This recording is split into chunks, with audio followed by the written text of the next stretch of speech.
So some people ask me, Like, why is dill in everything? is it in everything? I don't. Let's go to Lidl and see.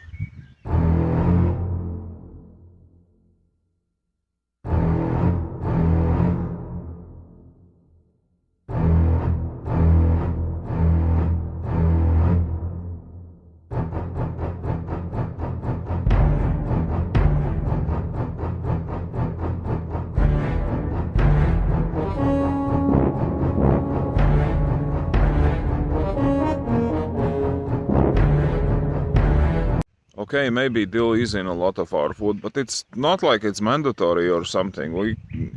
It's just a grass, you know. We can also quite happily live without it. So it's nothing that special. So I mean, Ja, dillaspa zemimää taas kastunut. Tahtoiko ne kaada nezāli? Dillas oliek katlā pie kartupeļiem, zupām, Ēdiet dilles. Dilles ir veselīgas. Ēdiet rītā, vakarā, pusdienā. Ēdiet dilles pie zupām, pie sautējumiem.